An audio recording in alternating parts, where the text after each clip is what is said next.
Hello my YouTube friends. Tonight it is my pleasure to present you this beautiful knife from Mr. Bob Terzuola. This is an Eagle Rock, and this video is made per request from my buddy Tzu, also known as David Lowman on YouTube. He requested twice this video, so who am I not to respond to this request, because as you all know, Tzu has one of the most incredible collection. He's been in YouTube forever, and I highly value his take on knives. So yeah, of course, I will make this video per your request and for you and our friends here on YouTube, and hope you will enjoy it. So we have here an Eagle Rock that Bob made for the recent Paris Blade Show.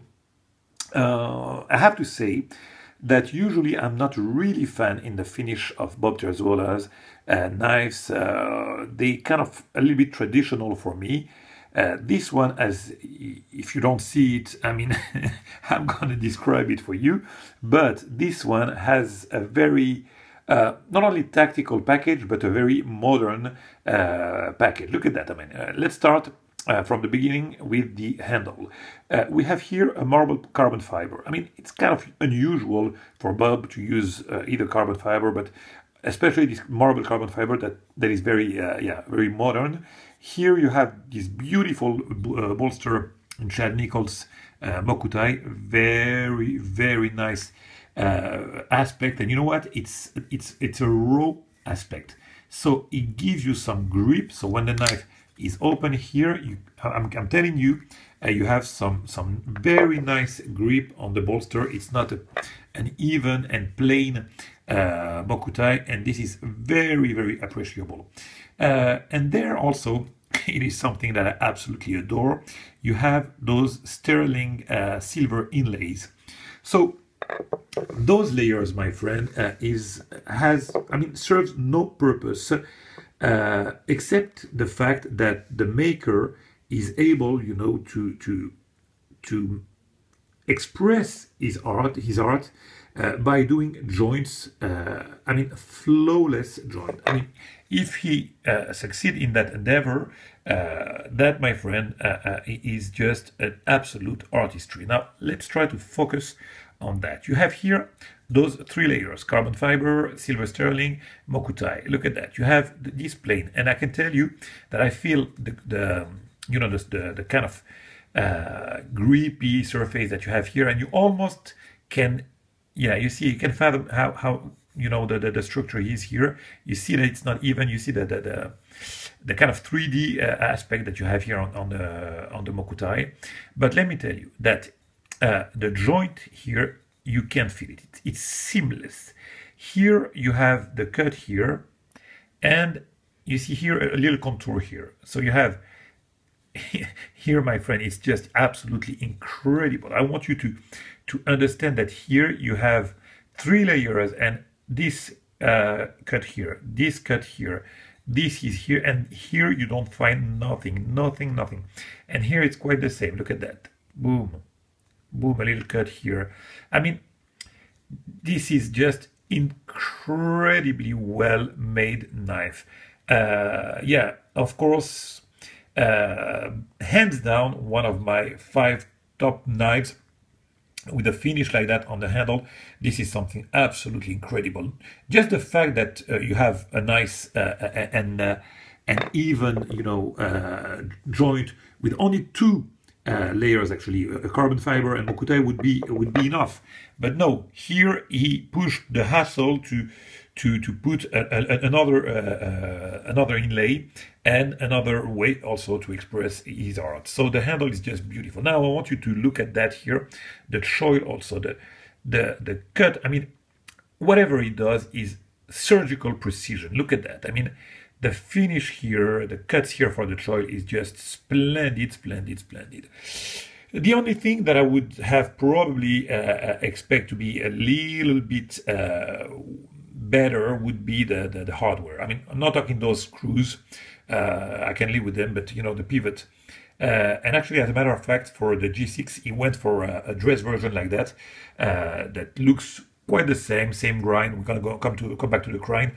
Very dressed, handle, and he went with a very nice new pivot and an inlay underneath. So yeah, that would be probably the only thing that I would have expect from this knife. Now let's continue with the handle. So it's a liner lock. So on the other side, it's the same finish, and as well, look at that. Look at the cut here also on the Mokutai, my friend, and this second cut here that you have also here.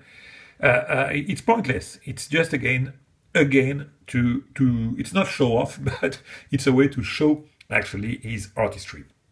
Now here is something that I absolutely adore on this knife also, and that is the clip with the hidden screw.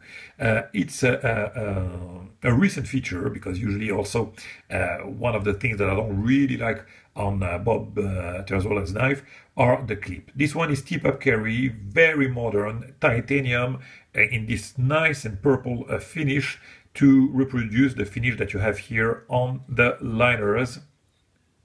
Just splendid, and the hidden screw is something that I just adore. As you can see, my friends, this specific knife only on the handle shows you how modern is Bob Terzuola, and that makes this knife to me very special, and very special in the line of Bob Terzuola. You won't find that often a knife with that kind of finish. Now the backspacer. So the liners already. The liners, we said that you have this very nice purple anodized, very nice finish. And the backspacer, which is a regular, polished G10. I hate G10, but when it's polished like that and used only on the backspacer, it's not a deal breaker, not by a long shot.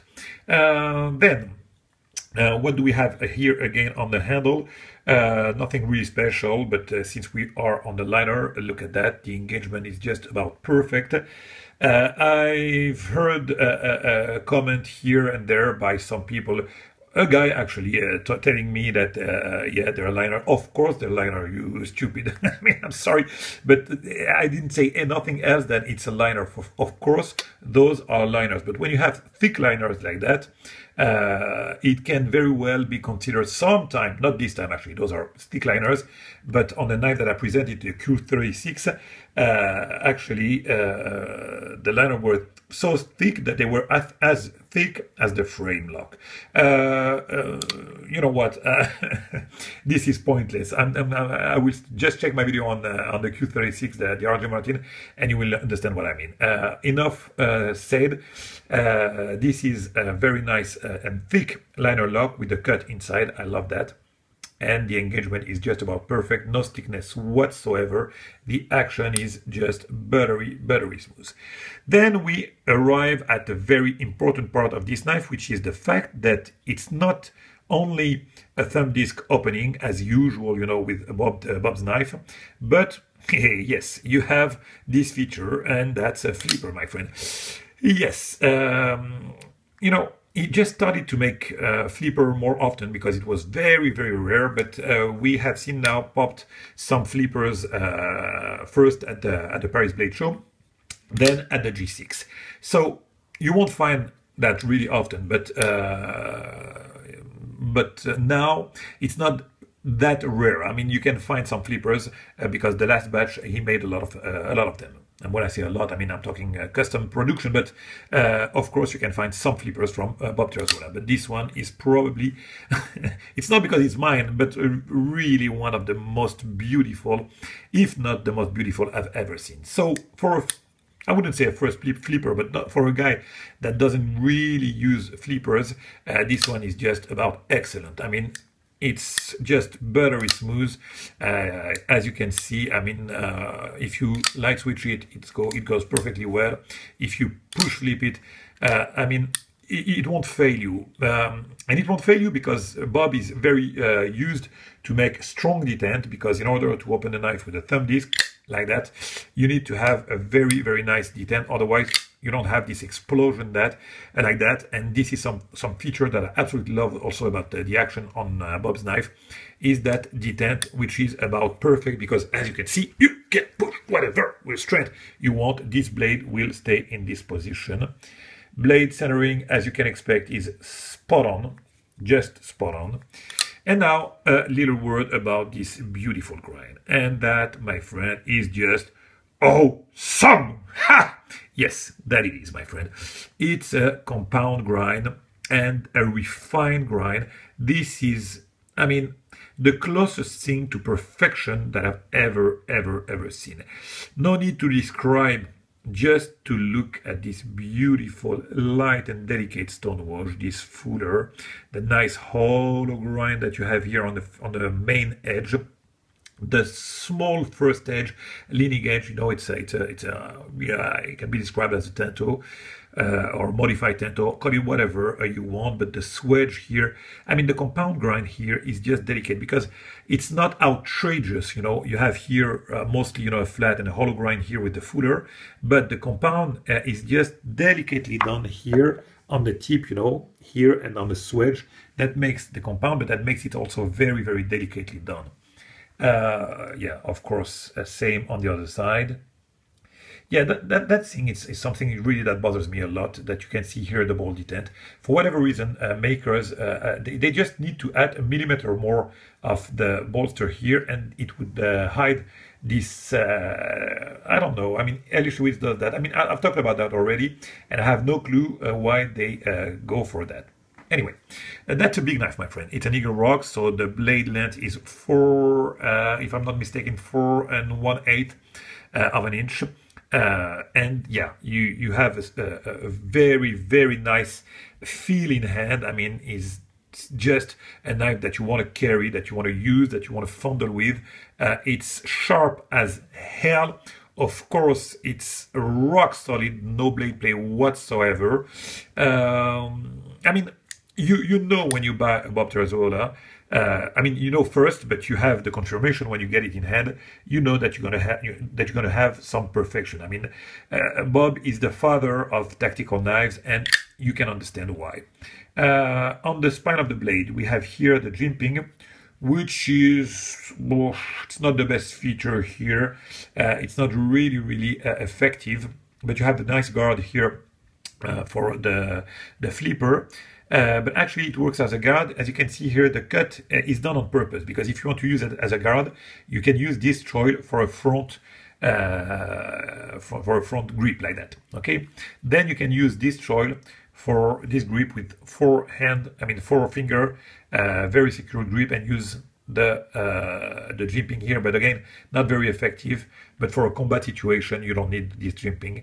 You want to carry your knife and protect your thumb, of course, but most of all, you need to protect yourself and not be in those combat situations if ever you can avoid them. Yeah, very nice logo as usual. I like when he uses this logo with his saying, you know, nunquam secundum, which means seconds to none, and that means, yeah, of course, that this finish, this is seconds to none. Yeah, and that's what it is. And I would say, yeah, I would say the closest thing to perfection. So to my friends, I'll leave it at that, probably because I've said, oh yeah, one point, yeah, of course, the thumb disc here, very well inserted, and it's also done in mokutai to go and to fit the bolster here. Another very delicate touch from Mr. Bob Terzuola. So yeah, I couldn't be happier about this knife. Yeah, definitely one of my best. So I hope that you enjoyed this video. I'll catch you guys very soon for another one. Bye-bye.